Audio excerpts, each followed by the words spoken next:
And away we go. It's the DFS Early Bird presented by Awesemo.com. Dan Strafford, Dave Lockren along with you on this Monday morning, getting ready for a Major League Baseball slate.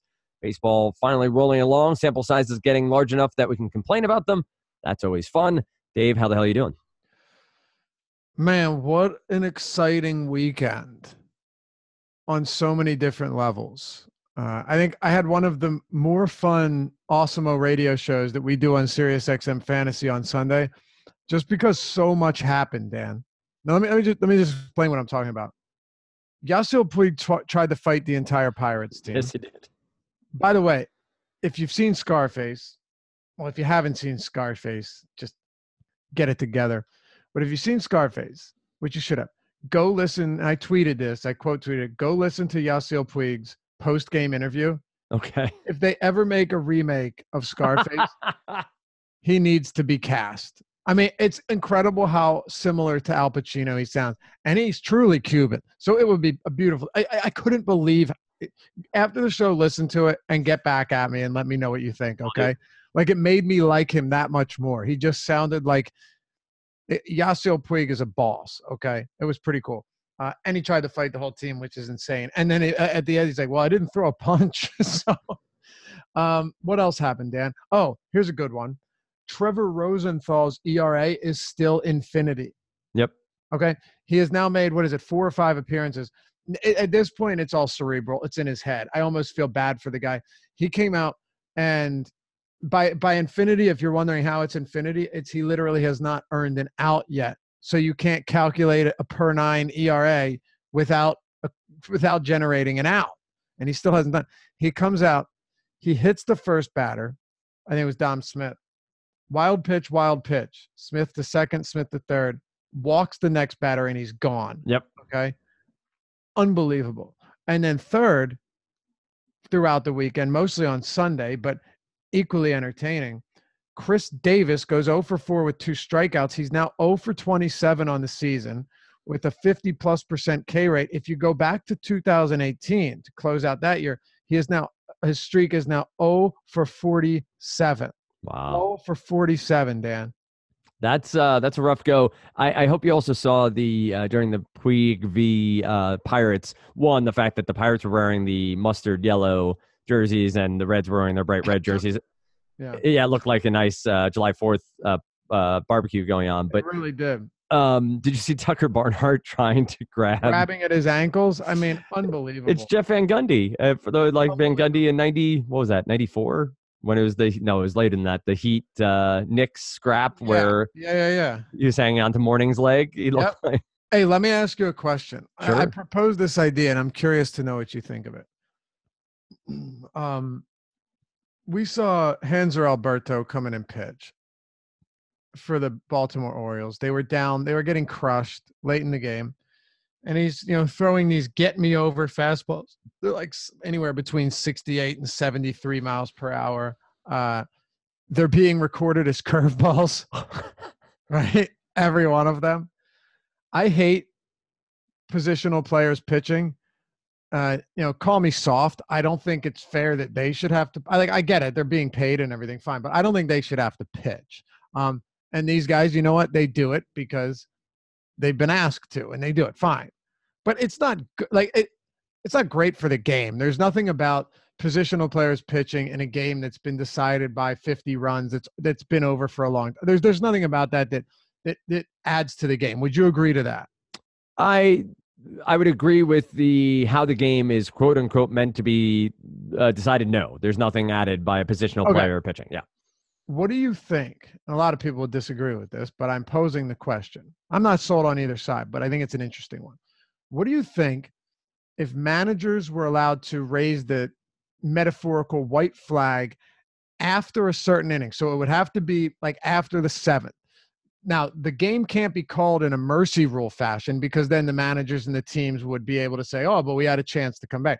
But if the manager of the losing team was able to call the game if it's that out of control in lieu of using a position player or further taxing the bullpen in a game that was already 15-1 going into the top or bottom of the 8th.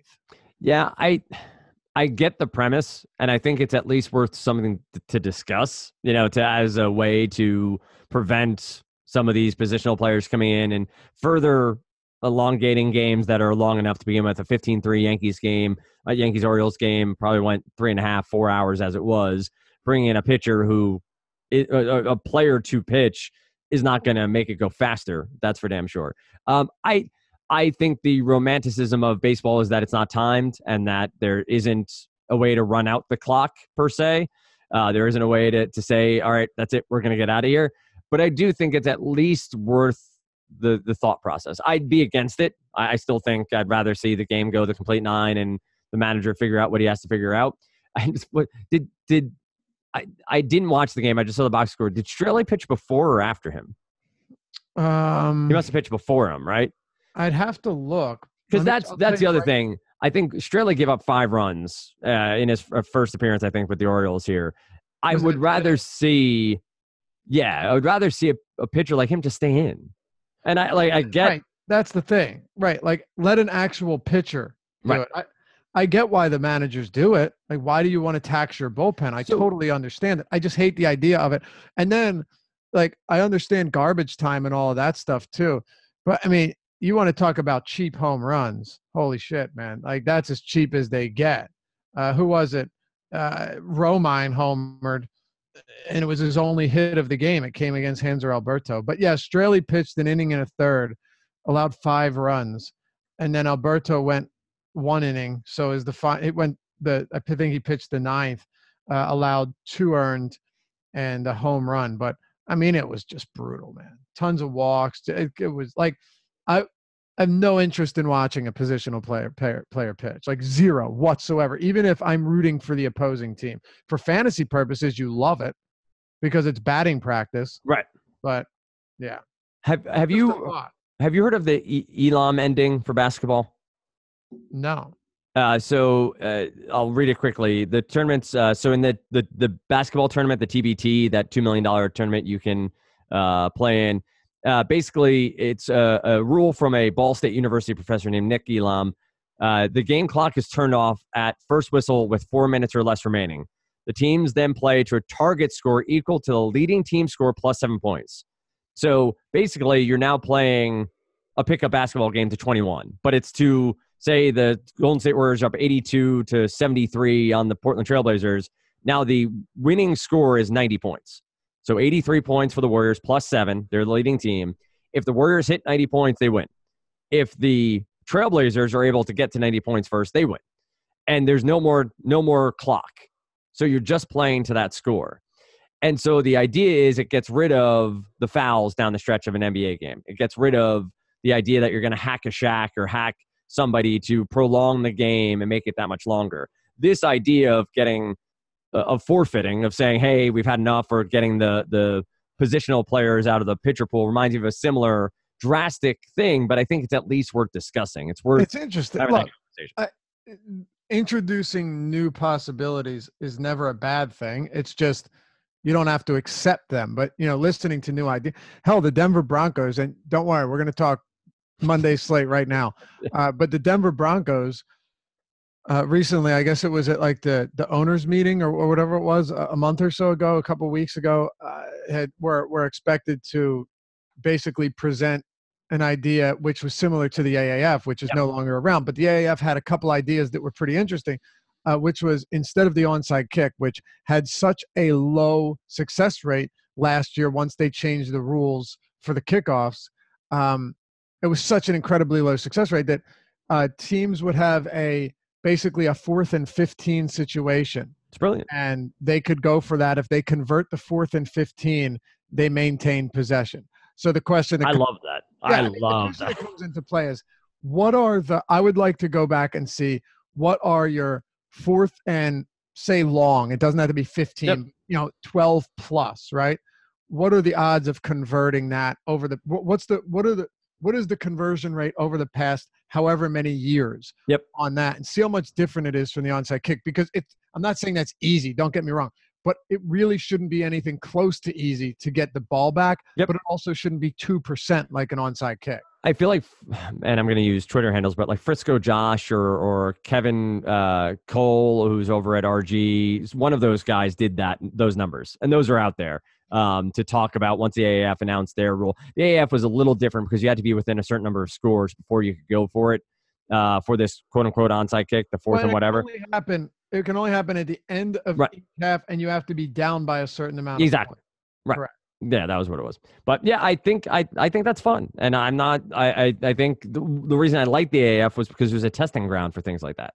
Much like the Major League Baseball is using the Atlantic League, which is unaffiliated baseball, to test out some new rules this year. And it stinks for those players, like it stinks for the guinea pigs who have to pitch from 62 feet, 6 inches rather than 60 feet, 6 inches in the second half of the Atlantic League this year. But we'll get there. But let's dive in. We will dive into baseball now to cover off on this night slate where we do have some very good pitching. And I think it's going to come down to some mid-tier guys of really where you want to hang your hat on this slate. We do have Coors on this slate as well. Kyle Freeland pitching in Coors Field against Julio Teheran, which I'm sure will go swimmingly for Teheran. But at the top end, it's Verlander, it's Hyun-Jin Ryu, Bumgarner, who's been pretty solid this year, not lights out, but good enough to get by. He's in AT&T Park, which we know is a boost to him at 9,300. Tanaka gets Houston. Vince Velasquez against Washington in Philadelphia.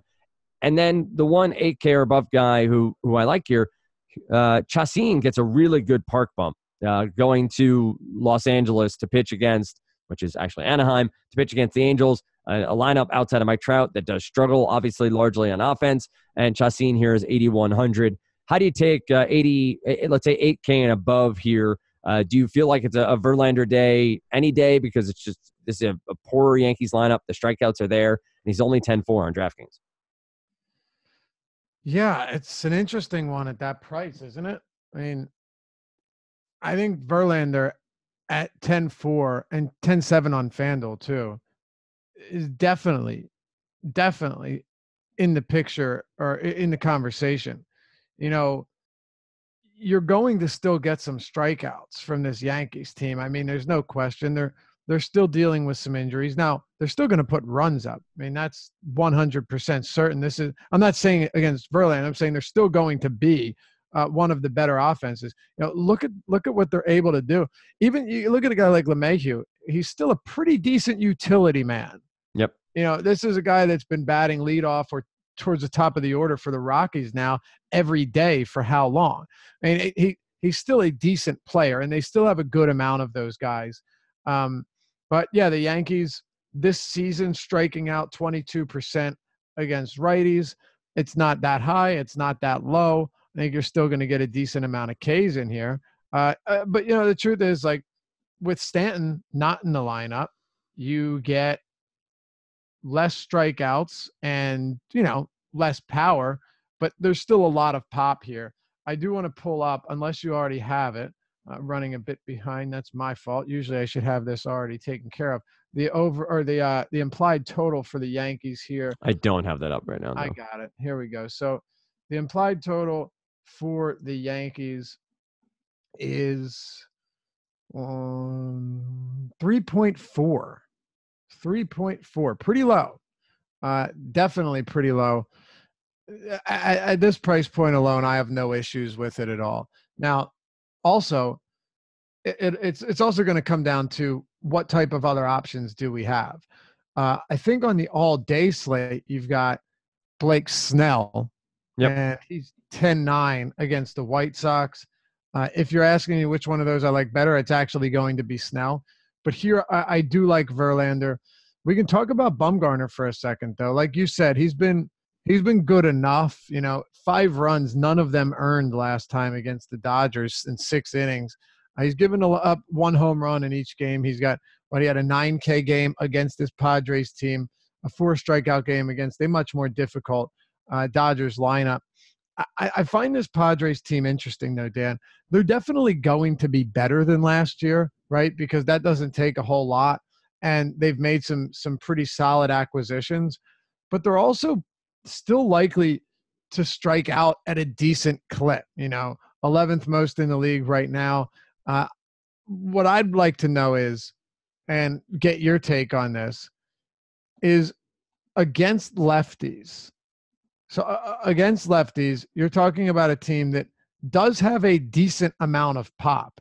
Like they do have a number of batters here that, while they will K, are batting from the right side of the plate and have some power. Now, Machado, he's been all right to start the season, but we are obviously know that he's very good.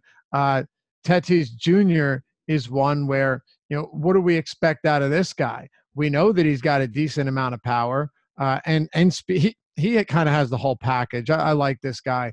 I wouldn't even think it's the craziest stack. But what I'm saying is they are going to have a decent amount of bats from the right side. Will Myers being another one of them. Hunter Renfroe is another one, and he's looked pretty strong to start the season. And I'm forgetting, Franmil Reyes. A lot of you're going to get the strikeouts, although he hasn't struck out that much this year. I think below 20%. But another guy that offers some pop despite not having much this season. They do have a big presence from the right side, but they also should strike out. I think it's a hit or miss spot for Bumgarner here. Yeah, I mean, throw, depending on who's in the outfield, Margot into the mix as well when you talk about the righty power bats from San Diego. I didn't trust Bumgarner coming into the year. I think we've seen the slow decline Neither did here. I, by the way. Yeah, so it's a good spot in that it's in AT&T. We know that's the best pitcher's park in Major League Baseball right now. It's a lineup that has some K upside in that you talk about Reyes and Will Myers and guys of that ilk who do strike out 20% plus on the year. I'd just rather stay away from Bumgarner here. Honestly, I really think for me right now it's Verlander and Chacin are the two pitchers 8K and above that I'm most on. Tanaka against the Houston Astros seems like a complete blow-up spot to me. If his split finger isn't working properly, the sinker isn't sinking. They're going to tee off on him. Like that's going to be multiple home runs, whether they're solo or not. He's going to have a rough day against the Astros, so I'd stay away there. And Velasquez, I post that to you. Is he going to figure things out this year? Is he going to be somebody that the Phillies can trust, or we're going to see some of the same struggles we saw last year where he seems dynamic for 2 starts and then 3 starts in a row, he can't find the strike zone? I don't know. I have no idea. I don't think anybody does right now. And you have a couple concerns here. You've got Gabe Kepler, who is notoriously pulling the short leash. Not as much this year, but it's still going to happen with guys like Velasquez. You're also talking about somebody that has pitched 1 inning of relief this season, has not made a start yet. He's making the transition into the starting lineup on Monday. Last year as well. Look, this is something that he can fix, I'm sure. But last season, Vince Velasquez, as far as home runs went, was a whole lot worse at home. Home runs per 9 on the road, 0.57. At home, 1.45. So almost a full home run per 9 more at home. Also, was very good against left or righties, 29% K rate, 0.35 home runs per 9. Those are numbers that you really like to see. Look, they no longer have Bryce Harper batting from the right side for Washington. They have a few lefties that can definitely make you pay and run up your pitch count, but not a ton. The thing here with me is kind of simple. Velasquez is not that inexpensive. The Washington Nationals are still a good team, and I think it's going to be like close to 80 degrees at Citizens Bank Park. So all of that at that price is enough for me to say, yeah, I don't have a problem looking elsewhere. What do you take about Chacin here? I know this is an Angels team that doesn't strike out a ton, so that is a mark against Chacin, but not pitching in Brewers Park, and not that he's been there long, but that is clearly an upside of being on the road here for him. He's 8,100.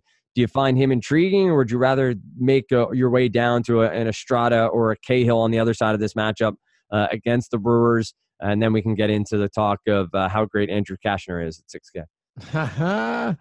Jhoulys Chacin's not a bad pitcher. Never really was. He's just also not a particularly high upside arm either. This season, he does have, I think, 13 strikeouts in 10 and 2/3 innings. He's striking out batters at a 30% clip, and his swinging strike rate right now sits at 11.6%, way higher than his career. For the deep dive, I plan on looking a lot further into Chessin and see if there's anything, significantly different that he's doing.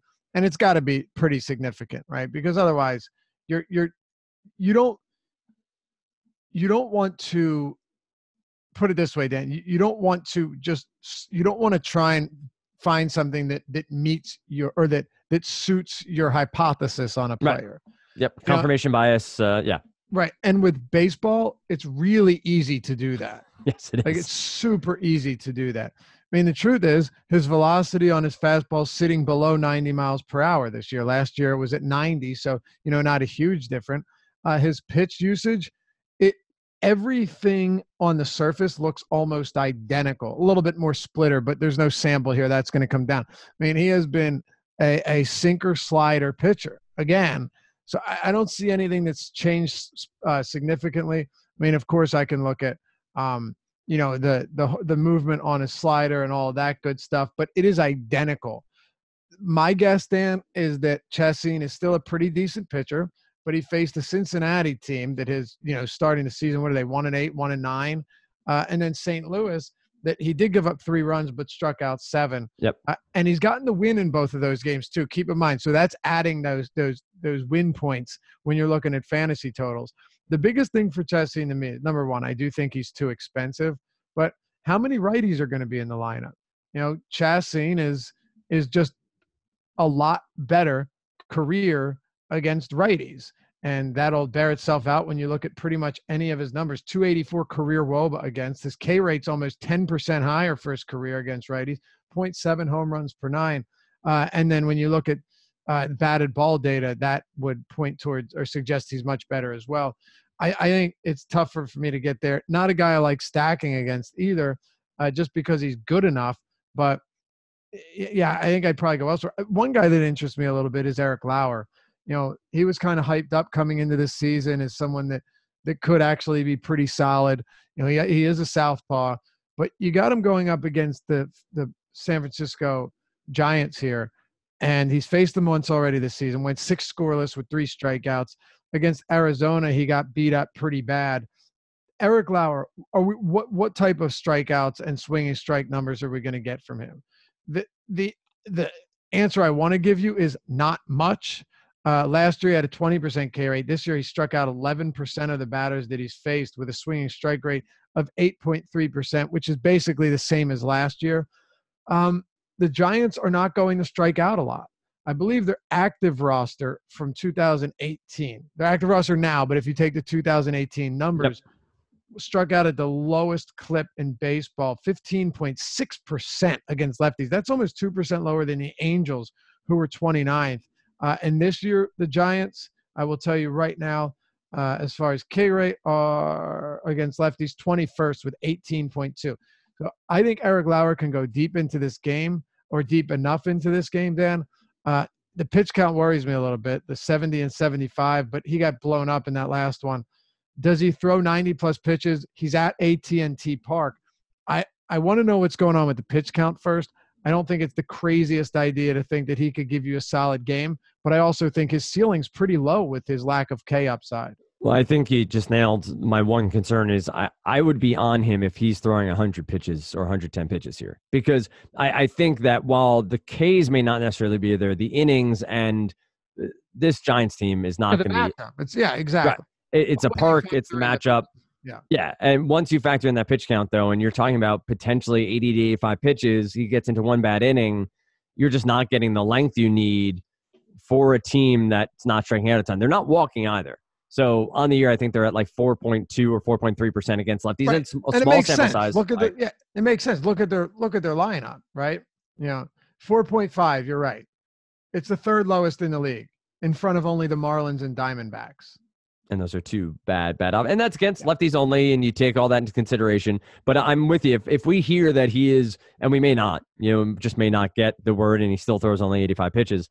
But if we get word that he's, no leash, and that he's throwing a typical complement of pitches, Yeah, and then I'm there. But otherwise, I'm with you. I think that there's too much of a question mark around exactly how much Right. you're going to get out of them. So do you Phillies have? are walking at 18.3% against lefties, by the They're, way. yeah, they're going to be a good team. That's Like pretty wild. They they're only going to score, yeah, and 15 points.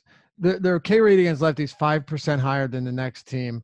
Uh, their walk rate. Their walk rate against righties 15.4%, second highest in the league. Braves walking at almost 18%. It's obviously very early, but these numbers are going to be interesting to see because there's always going to be those teams, Dan, that could either destroy you playing a pitcher against them and put up 12 runs, or be the catalyst to winning a tournament. You know, we saw Clevenger against the Yankees several times last year be right. because of their strikeout potential. There will be teams like that, no question, and you just have to know which ones to avoid and which ones to be willing to target. I want to quickly, though, and I don't want to take up too much time, but I need to ask you, what is your take, and we'll keep it very short, but I haven't asked you this yet. What is your take on the start for the Boston Red Sox? I mean, I love it from my Of perspective, course, but analytically. analytically, I think a lot of it's been focused on Chris Sale and his velocity. I'm not too concerned there. I think that this team will be fine. I think this team, all these numbers, to use the cliche that analytics people hate, is they'll all play to the back of their baseball cards. You know, over time, things will right themselves and they'll go on a streak where they win 12 in a row, and Betts and Benintendi and JD Martinez will all be hitting 500 during that streak and everything will be fine. I do think that you're seeing a roster that's oddly constructed, though. From a team perspective, this starting rotation isn't that deep. And so you deal with Sale not looking great, Price being slightly off, and then Porcello and Eovaldi are wild cards. Like they're complete wild cards where you're going to have probably 2 500 pitchers on your hand. You're looking at 10-10 or 9-9 unless everything breaks their way. And Porcello already had that season. Like Porcello had that one, and that needs to be seen as the anomaly at this point. His Cy Young, like that run, that crazy season he had, that has to be seen as the anomaly at this point, not who he truly is. So I agree. I love it as a Yankee fan. I think it'll all even out as, April and May roll on. But I would be concerned about the depth of this starting rotation and what they have to offer as the year goes on. I love what the Tampa Bay Rays are already doing this year. I think this is going to be a team that's going to be a thorn in a lot of people's sides, and proved it last year with 90 wins. And I think that it's going to be Yankees, Rays, and Red Sox. The Orioles have hung around enough to start the year. I think they're going to be a pretty bad team when all is said and done. I think the Blue Jays are going to keep trading people. I think the Blue Jays are full in on this rebuild, but not bringing their youngsters up quite yet. But I think we'll see the whole cavalcade of them by June or July for Toronto. Very nice, sir. I'm a fan. What Rays, by the way, Kevin, Cash is super impressive. I've said it a million times, Yep. but I just love what he's doing. All right, let's keep moving on with pitchers here. Michaelis, Estrada, Cahill, you get into Freeland and Turan at Coors Field. Any of these cheaper pitchers at least would be part of the research when you go to write the deep dive on Monday? Yeah, I've said this a lot. I'm just not a huge believer in Michaelis for fantasy purposes. I don't think he's bad, but, first of all, splits come into play pretty heavily for a lot of guys. He's going to face a decent amount of good lefties here, right? I mean, Bellinger right now leads the league in like almost every relevant category, right? Home runs, RBIs. I think he's second in hits. He's just been crushing the baseball. And then you have Jock Peterson, another one who is off to a pretty solid start. And, of course, Corey Seager. There's just so many lefties in this lineup. Actually, not so many, but the ones in this lineup are good. And then the righties are good, too. I'm just not huge on this spot for Miles Mike. Excuse me. I don't think it's worth going there. Hyunjin Ryu. Let's talk about this fella for a second, because when you talk about the way lineups are constructed, the Cardinals against a righty are probably going to run out an 8 righty lineup, including their pitcher. Maybe Colton Wong batting 8th or so would be the only lefty, but Matt Carpenter. So Goldschmidt, DeYoung, Ozuna, Molina, Fowler, switch hitter, Harrison, Bader. Maybe Wong isn't in the lineup, and maybe they go with an 8 righty lineup. That's not bad for Ryu. Ryu, and I'm very skeptical about calling someone a reverse splits guy unless there's real evidence to back it up. Not 60 innings pitched, but Ryu has been, and it's not just 1 or 2 seasons. No, we have a pretty substantial amount of info here. Over his career, 288 WOBA allowed to righties, 332 to lefties, 41 home runs to righties. But you're also talking about, and 16 to lefties. But you're also talking about he's faced a lot more of them. So when you look at it in context of home runs per 9, he's allowing 1.07 to lefties and 0.85 to righties. So less if you were to face 9 lefties and 9 righties. On average, he's giving up more to lefties, even though the actual number is more to righties. And his K rate, Dan, is 4% higher for his career against righties. Last year, what we saw from Ryu when healthy, I don't know about you, I was really impressed by this guy. Righties, he held to a 254 WOBA, a 143 ISO, struck him out at 30% compared to 21% for lefties, allowed less than a home run per 9 in a pretty tough division, and had a 281 xFIP. All right. Really, really strong numbers. When I look at Ryu, I think, he is a bit expensive. The one thing I don't like is Dave Roberts going to limit his pitch count. You're pretty much playing Ryu and hoping he gets to 90, 92 or so pitches. If he does that, I think you'll probably be in good shape. Both of his starts this season have been strong. 7 2-run innings with 5 Ks, 6 1-run innings with 8 Ks against Arizona. I don't think it's crazy to look at Ryu here as a solid play, even against a tough team, as long as they have a heavy righty lineup, and I don't see any reason they wouldn't. Let me ask you, do you think this will be a team that will strike out at a high clip this year? Right now, the Cardinals 7th most strikeouts, 27.7% against righties. Oh, sorry, that's righties. I always feel like he's a righty because he's so much better against them. 24% against lefties, Dan. That's not very low. That's 11th most in the league. And if it sits somewhere around there, that makes Ryu a pretty decent option. To answer your first question, no, I don't think they'll strike out at this clip this year. I think they'll settle back into where you're seeing their active roster from 2018, probably in the 15 to 20 ranked in the league. You do have some new faces, Bader and the like, trying to figure things out. So maybe the K's stay up a little bit. Dexter Fowler playing a bit over his head to start the year as well. But I like Ryu here. I know I skipped over him before. Good job getting back to him here. I think that this is a fine spot, and we do often get caught up in splits without actually looking at the numbers, right? Oh, lefty-righty, let me load up the righties because they're going to have the dominant hand. Now, could Goldschmidt have a big game? Absolutely. Yeah, of course he could. But I think this is a good spot as any for Ryu. And I think it's a reasonable park. I think it's a reasonable matchup. And the price point is a little elevated comparatively to where I might peg him. But it's probably a spot here that he's at least worth considering. Again, I'm not on Bumgarner, not on Tanaka, not on Velasquez.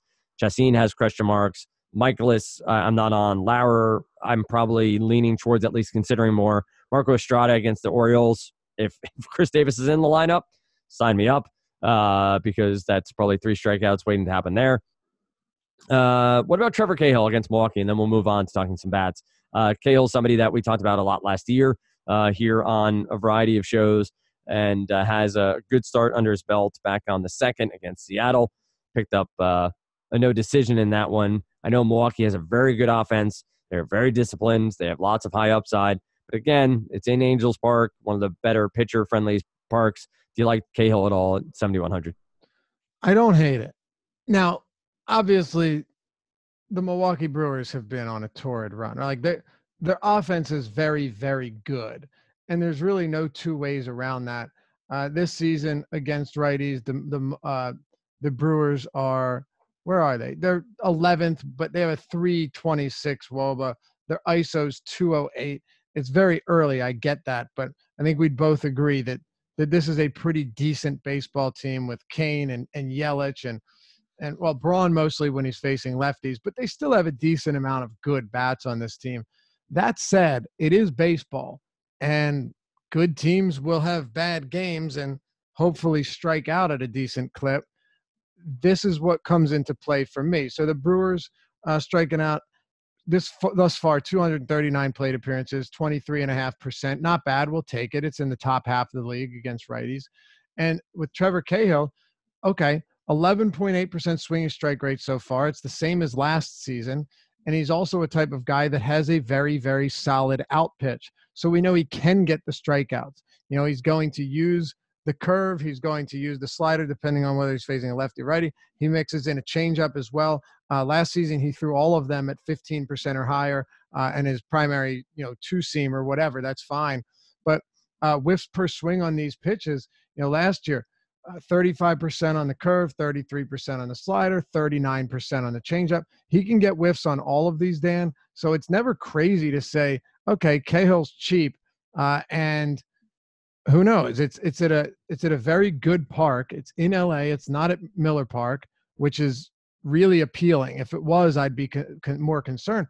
But what a good park to quiet, the Milwaukee bats. I love the upside with Cahill, and he's always someone I'm willing to roster for that exact reason.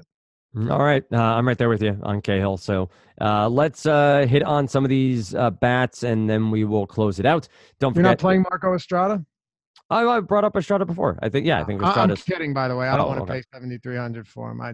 I honestly think if Chris Davis is in that lineup, it's a bad lineup, top to bottom, and I think you legitimately have to consider Estrada there.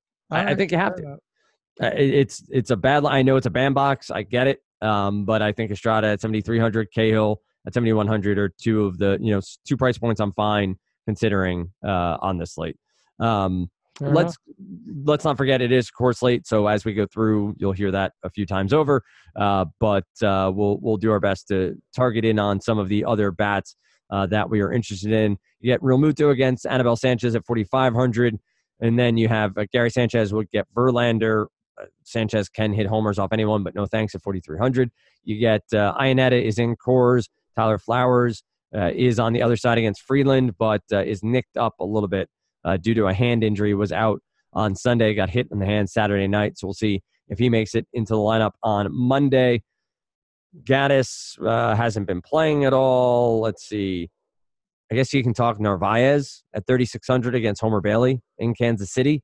And then you'd have to talk about a mix of other random bats like an Eric Kratz or somebody down on the cheaper end of the pool. Any catcher stand out to you this early on?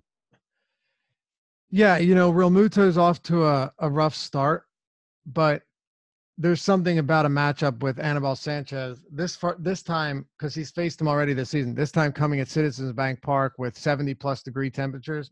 I definitely like it. Now, last year we saw some decent numbers from Sanchez, so that's why I wanted to go back and pull it since 2016. Okay, I think one of those seasons he didn't pitch in between, but he's allowing 2.0 home runs per 9 to righties over those 199. So basically 200 innings pitched over that span, 2.0. So let's assume that he's better than that. Fine. But he's not better than, he's not a 0.8 home run per 9 guy anymore. No, of course not. He's still going to give up good numbers to righties and allowing a 356 WOBA to them since 2016. You have to like these numbers here. The ISO is well above 200. Especially with people probably getting a little bit, tired of JT Realmuto, I still have zero desire to get away from him here.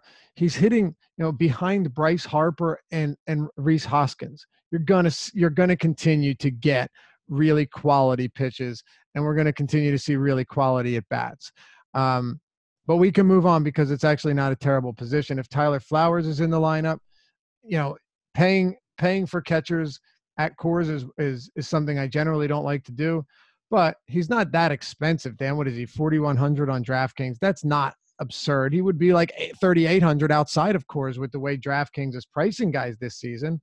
And, last year, Tyler Flowers against lefties, he may have only seen 66 plate appearances, but he had a ridiculous 477 WOBA, 258 ISO, 203 WRC plus with 5 home runs and 7 extra base hits, 15 RBIs. Yeah, I definitely like Flowers here. I have no problem getting to him because of the venue, because of the matchup.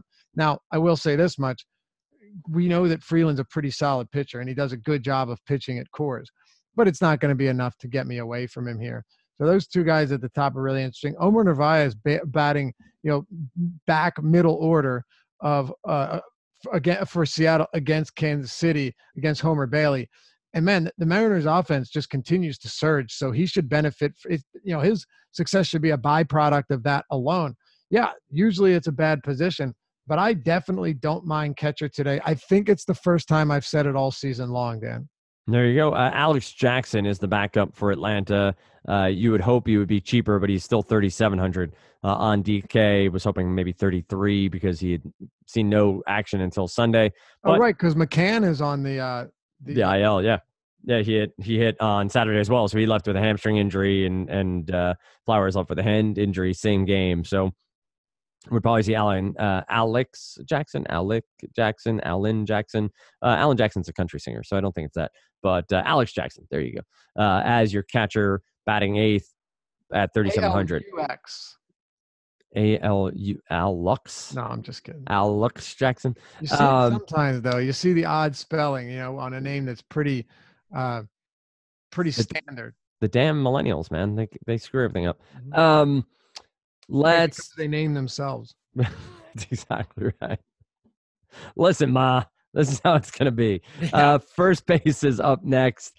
Freeman has the lefty-lefty matchup in Coors Field. He's 5,600. Bellinger, you mentioned before, 4,900. I have no problem playing him here.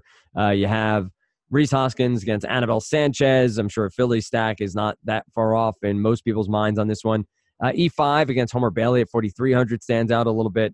And you do have Max Muncy at 4,300 against Michaelis as well. If you want to get, if he's in the lineup, maybe Bellinger in the outfield, Muncy at first base. And then we can go through a couple more. But who are some of the names here at first base that are top of mind for you? Well, you just mentioned the Philly stack, right? And obviously, Anibal Sanchez has a lot to do with it. But let's take a step back for a second, Dan, and look at this in its entirety. This Washington Nationals bullpen to start the season has been downright dreadful. I mean, one of them literally doesn't have an ERA. We talked about it. They were up 12-1 against the Mets and had to bring Doolittle in to close the game out. Think about that. They were up 12-1 and had to bring him in to close the game out because it was a 12-9 game with one out in the ninth. To me, really to anybody, that's just unbelievably bad. The Nationals have a 5.2 xFIP on their bullpen. They're still getting a decent amount of strikeouts, but we don't really care about that. What we're looking at is the potential for them to give up a lot of runs and a lot of home runs, which they should have no problem obliging there. On the season, too, the Nationals' home runs per nine are, where are they? 1.31 on their bullpen. So, look, with the way they've struggled, with how taxed they are, having to use them so many times and such long innings, the Philly stack here is always going to be in play. Rhys Hoskins stands out to me as well. Hoskins is the real deal. Yeah. What do you make of Dan Vogelbach at this point? This is a guy that was along the lines of a Matt Laporta. I don't know if everybody remembers Laporta from a few years back. Just a guy who couldn't hang in major leagues, but was absolutely decimating at the minor league level. If you also have seen Schwarber and Vogelbach were teammates in the Cubs minor league system, they don't look that different from one another. That was Blake Snell too. You remember Blake Snell would be sent down and yes. He would just rake, and then brought back up under the lights, and he couldn't do it. He finally figured it out. Maybe that's Vogelbach too. Yeah, Vogelbach had 2 home runs on Sunday, has been used kind of sporadically, but now has 4 home runs in his last 3 games that he's played. Put up 43 DraftKings points on Sunday's slate, playing against the White Sox. Here he has a matchup against Homer Bailey, 4,200. He'll be in the mix for me. Justin Bour will probably be somebody that I have at least in my player pool to start the day. I'm not a huge fan of this park. I know people are pointing to lefties hitting better there of late, but can't say I'm a huge fan. Which in Anaheim. Gotcha. And then we make our way into the cheaper end of the pool. We'll probably not be going for first base. But any thoughts of maybe 4K, 4,200 or below at first base? Well, I definitely don't think Homer Bailey is going to keep producing the way he is. What do you think his swinging strike rate is to start the season? 3%. Well, Or is it crazy high? Like, or yeah, which it's is it? crazy. Okay. It's Okay. crazy. He's only made one start, right? And he It's did allow 3 runs. 22%. It's 16.2%, which is very high. I mean, Yes, very high. there's a guy who hasn't had a double-digit swing strike rate since 2014, and has done it only twice in his career. He's been, pitching in the major league level since 2007. I mean, there's really zero reason to assume that any of that could actually be sustained. He still throws relatively hard, not hard, but I think, Dan, people interpret or have this opinion or illusion that he throws like 88 mile per hour. He's like Jamie Moyer. He's still throwing 93, 94 miles per hour, right? Max fastball speed this year, he got it up to 95, which, by the way, is a lot lower than last season. But cold temperatures do affect velocity. Point is, it's not like he's throwing super slow stuff. It's just he's not throwing good stuff. And that's really all that matters. I think Homer Bailey gets beat up quite a bit. And for that reason, yeah, sure, you can look towards Vogelbach here. With the platoon advantage against Bailey, Kauffman Stadium isn't great, but it's better than Safeco. And it kind of doesn't matter where these guys have been hitting lately because they continue to put up numbers. I think they're 9-2 to start the year. It's insane. A couple of other guys here before we move on to second base. And I'm glad you mentioned Vogelbach, because if he's in the lineup and batting, 6 or 7, 6 would be awesome, probably 7. I have no issue with it, especially in Seattle stacks if you're looking to get a bit of the back of the order there. Encarnacion, obviously, very much in play here. And then how about my guy, Goat O'Hearn? Ryan O'Hearn against Felix Hernandez. And Goldschmidt is facing Ryu. Tough matchup, but he's just been amazing, and he hits lefties as good, if not better, than anyone in the league. And if you want to play Freeman against the lefty and Freeland at Coors, that's fine too. But those are easier ones, and everyone knows the analysis. Ryan O'Hearn, though, last year absolutely smoked right-handed pitching, and he is going to bat middle of the order here. I don't hate this matchup whatsoever. Felix is not the same pitcher he once was. And even to start this season, O'Hearn has been really good against righties already. He's continued from 2018. And you know what, Dan? They keep pricing him too low. 3,900 on DraftKings. He can't get above 4,000 when so many guys should be way beneath him in price. All right, let's talk second base next. We're at the top end. You talk Albies at Coors at 5,200 against Freeland. Altuve against Tanaka at 4,700. I don't know what the difference is going to be in an ownership perspective. Obviously, Awesemo.com has ownership projections throughout the day leading up to lock. You can get those by using the promo code EarlyBird. That gets you 50% off your first month at Awesemo.com, and then you stay on from there. But I like the Astros. Obviously, I'm not going to be alone on that island, but could see a huge day for them here if Tanaka's not on. You have him at 4,700. VR, Whit Merrifield has had a very good start to the year. Moustakas gets a matchup with Cahill. D. Gordon at the bottom end of that Seattle Mariners lineup. If you want to go like an 8-9-1-2 or 6-7-8-9, I don't think you want D. Gordon necessarily as your primary, but if you're building a lot of lineups, could see that coming into play. What do you like at second? All right. Ozzie Albies against Freeland. Only because Albies is so much better from the right side of the plate. I think we know that by now, right? It's pretty obvious. Freeland's not a bad pitcher. He did a great job of limiting home runs last year, but he struggled the most against righties at home. Unsurprisingly, 1.25 home runs per 9, 20% strikeouts. I think we'll be okay with all of that. Albies, I don't know if this guy is going to be swiping a bunch of bags this season, but it's not a great stolen base matchup anyway. But he's going to lead off against Freeland at Coors Field. And this game is probably going to have the highest overall total on the slate. Albies and the Braves have a 5.1 total. Rockies 5.6. 11, I think it's 11 over under right now. Whatever it is, we know it's high, 10.5. Obviously, Albies has to be in play for that reason. How about Jurickson Profar too? I wish he was batting a little higher in the order, but he's facing Andrew Kashner at Camden Yards. That's solid. Great park shift away from O.co. And then Jonathan VR, against Marco Estrada. VR is actually playing really solid to start the season. He's hitting for some pop. He's got 5 extra base hits. He steals bags. All of that to me makes a guy like VR, who is still pretty reasonably priced, a really solid option against Cashner. And of course, you're getting that good park as well. Against Estrada. Not that it makes a huge difference, right? Estrada, though, big fly ball guy. You put him in these pitcher-friendly parks, and he's going to be okay. Like against Seattle, that was at home in O.co. He allowed 3 runs. He did allow 2 home runs, but still somewhat managed to limit some damage. And then at home against the Angels, no runs. At home against Boston, 2 earned runs. Dan, you put him at Fenway, we're going to see a lot of what we saw at Rogers Center. I expect him to give up fly balls. What else does he do? He doesn't get ground balls. So at this venue, I 100% expect this to be a spot where guys like VR could thrive. 19% ground ball rate for Marco Estrada thus far on the season, and fly balls he is allowing 73%. Dan, 73% fly balls. That's could be a recipe for disaster. That is for damn sure. Looking through here, you have Jerko against Ryu at 3,800. Cesar Hernandez against Anibal Sanchez at 4K. Anybody pop out to you here at second base on the cheaper side of the ledger? Honestly, no, not really.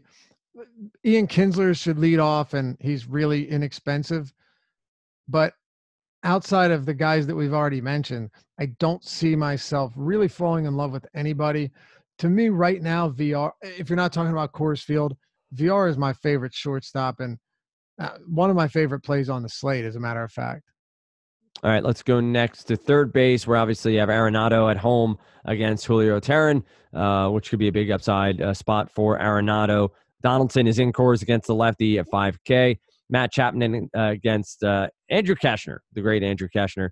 So I haven't really talked to many Oakland bats here as of yet, but obviously Cashner can be had here pretty anecdotally. Somebody who never gets fully blown up, right? Like he's just that guy who tends to give up 4 runs a game, and that's about it. And picks up 4 or 5 strikeouts, walks 2 guys, and has an ERA of 4.57 by the end of the year. But always a spot where you could give up some runs, and Chapman, probably as good as anybody. I'll say again, Bregman here for me. The Astros against Tanaka seemed like a huge spot. And how about Maikel Franco? This is a guy that great stat for you here. That was tweeted out by somebody named Devin Fink over there. Intentional walks one? It's about his walk rate. Go ahead. Mike Trout has a 25.6 walk ratio and a 7% K percent after 10 games this season. There's actually one other major leaguer who has both a higher walk and lower K percentage than Trout this year. And that's Maikel Franco, who has a 26.5% walk ratio and a 5.9% K rate. It's wild. It's wild. He's a whole new ball player. He really is.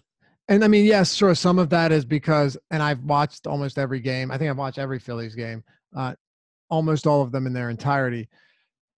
You also get some free passes issued because the pitcher's coming up next. Yep. Right. But still, it's well worth pointing out, man. He's been very good, and he's your 8-hole hitter. Yep, he's been fantastic. Do you like him here as part of Phillies at least research as you go on, or do you feel like there are other plays at third base you like more? Hey, why not, man? Yeah, why not? He's not super pricey.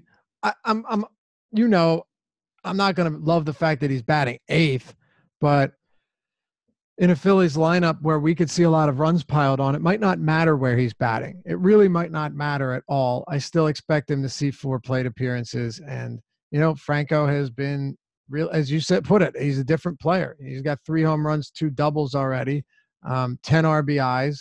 I wouldn't be surprised to see him continue to hit well against Anibal Sanchez.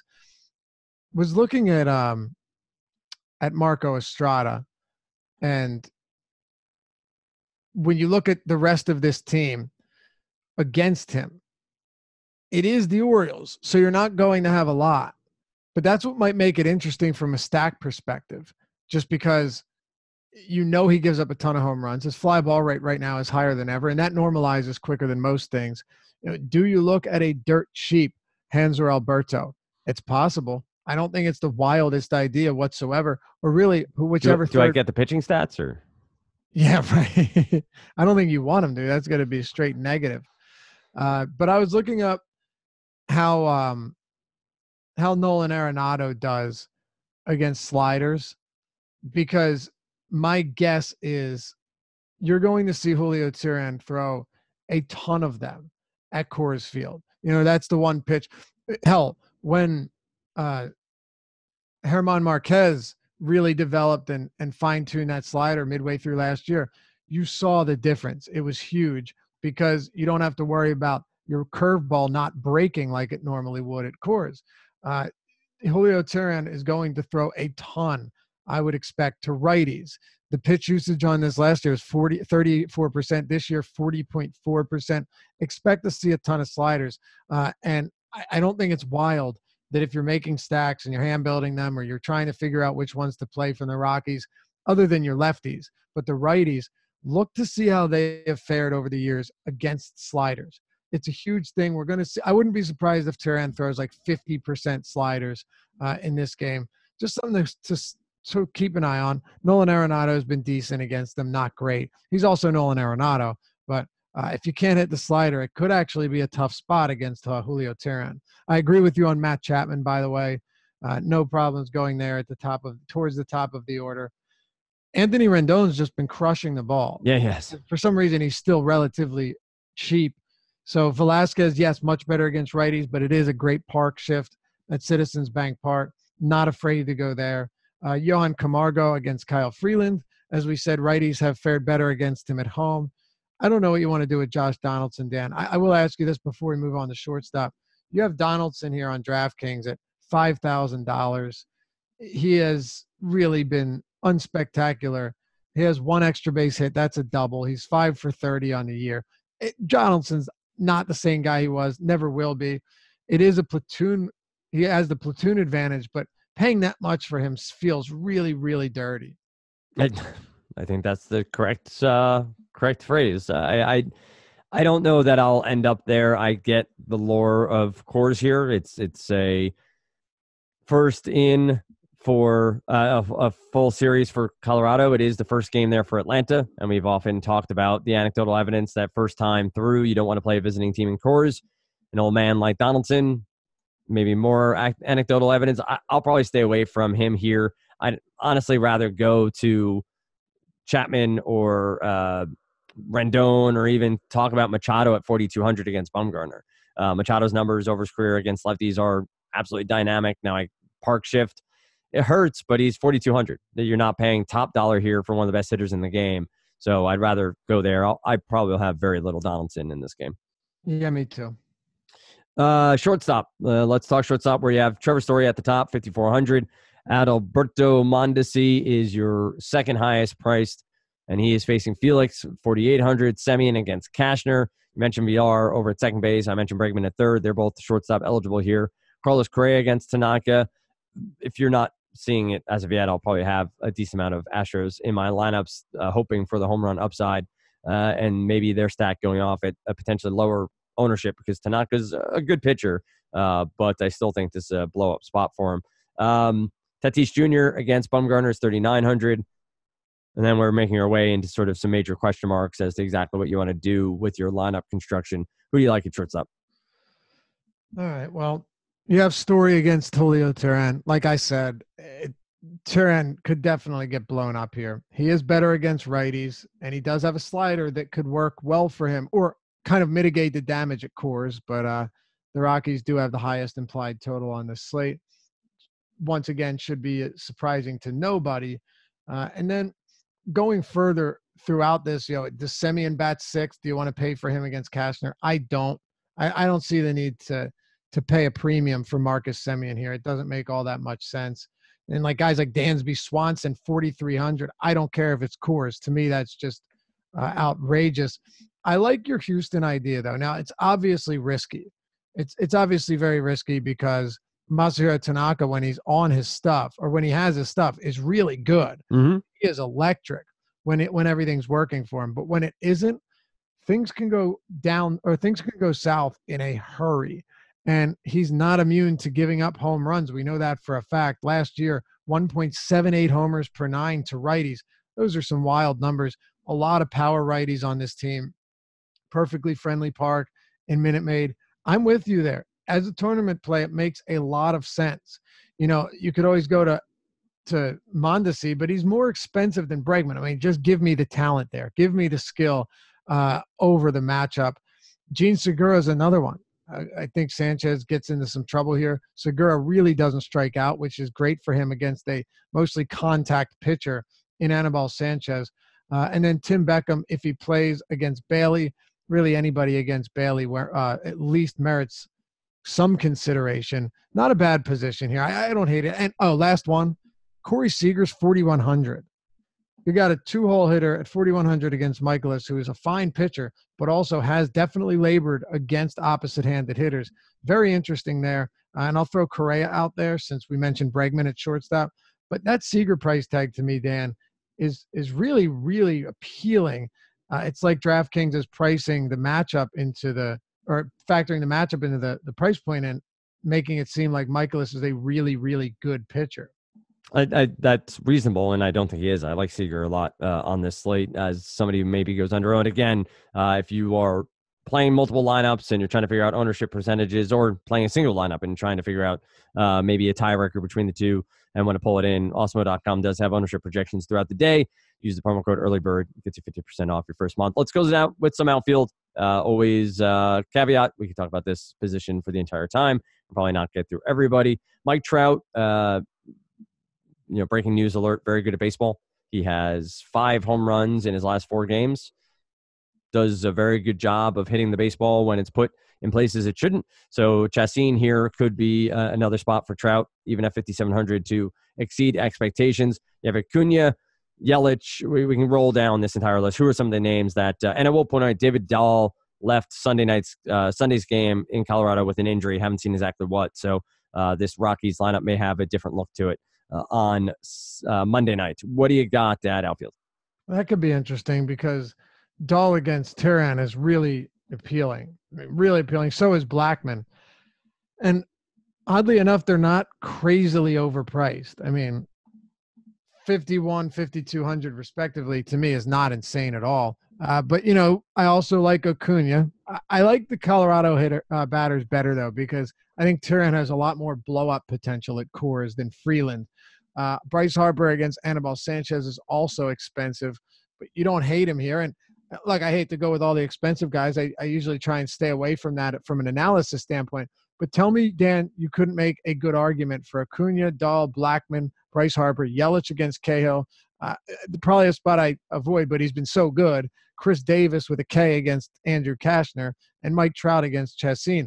I can whittle it down. I can get guys out of there. And actually, I think Mike Trout in this matchup isn't one of my favorite at the top. Neither is Yelich, but all of them are really. You could make a good argument for all of them because of either matchup or talent. Yeah, I think that's it. I think that's exactly it, is that you could just make the upside play on any of these guys as potential slate breakers, to be honest, of what they could do in any of these matchups. You get into the mid-tier and even, let's say, 4K and below. You did mention your non-love of Estrada. You can talk about someone like a Trey Mancini with the power bat, has upside clearly to get a ball in the air against Marco Estrada in that smaller park, and could have some power upside for anybody looking for it. Anybody cheap or as you scroll through that stands out as potential play out, Brantley, if we're talking Astros, Marisnik, probably they're priced the same here. Brantley, talent-wise, clearly has some upside. What do you like as we scroll through the rest of outfield? Yeah, last year, Michaelis struck lefties out at only 16%, really low. And that's the reason I don't think he would be able to sustain his really solid production. This year, he's faced 20 lefties. He's allowed 2 home runs already, 582 WOBA. It's super early, of course. I'm just saying that I don't think these problems against lefties are going to go away. He's already allowed 4 home runs through his first 2 starts, and he is still getting ground balls, which is odd, but just so much hard contact, 33% home run to fly ball rate. Jock Peterson stands out as a nice play here, Dan. You're not overpaying for him. Pretty much a neutral stadium, but we know that he has a ton of power, especially with the platoon advantage. I really like him. Piscotty's batting third against Cashner. McCutchen leading off against Anibal Sanchez. I really like that, and he's still priced favorably. Mitch Haniger against Homer Bailey. Pretty much anyone against Homer Bailey we're going to be able to make an argument for. And my guess is this guy goes overlooked, but I do like Juan Soto against Velasquez. Batting cleanup, great homer-friendly park. Velasquez against lefties at home or just at home gave up a lot more power than you'd want to see if you are the Philadelphia Phillies. Like you said, we can't get through everybody here, but I certainly like the position, as we should. Dom Smith, by the way, Dan, is – what is he? Or I'm sorry, Dwight Smith. Dwight Smith should bat second, 3,900 against Estrada. I'm not going to back away from that either. I don't think you need to just automatically fade Baltimore because they're so bad. You said it. These bad teams, once in a blue moon or once in an occasion, are going to win you a tournament. And Baltimore against Estrada at Camden Yards, this could be the day for sure. Yeah, and I think that's a great point. I'll throw Alex Gordon into the mix against Felix Hernandez. Gordon has had a very solid start to the year, and King Felix is a shell of his former self. But to the point about the Orioles, I will be on Estrada, but you made the great point about his fly ball rate, small park. You get a day where the temperature is slightly raised. I think it's actually supposed to be cooler tomorrow. But as the year goes on, that sort of matchup's the one you want to key in on. That's the sort of matchup that can. 74 degrees at Camden. Is it really? Yeah. How is it supposed to be 48 here? What the hell is going on? I don't know, but it's at first pitch, it's around 72 degrees. There you go. Yeah. That may take me slightly away from a shot. It's not, summer weather, but it's definitely warmer than I thought it would be. And a couple of fly balls here and there, and all of a sudden he gets chased pretty quickly. But as always, find Dave over on Twitter at Lofty_D, LOUGHY_D. Find me at Dan Stratford if you so choose. And you find Osmo at Osmo_com. Of course, also Osmo.com for any questions you may have. And always feel free to tweet at Ship My Money DFS. He loves taking questions on Twitter. And if his DMs are open, feel to slide in there as well. And if you're on our Slack chat, direct message that guy right now with any questions you have about MMEing and how Fantasy Cruncher works. With that said, you'll find Adam, you'll find EMAC. I know Adam doesn't listen, so I can say whatever the hell I want about him.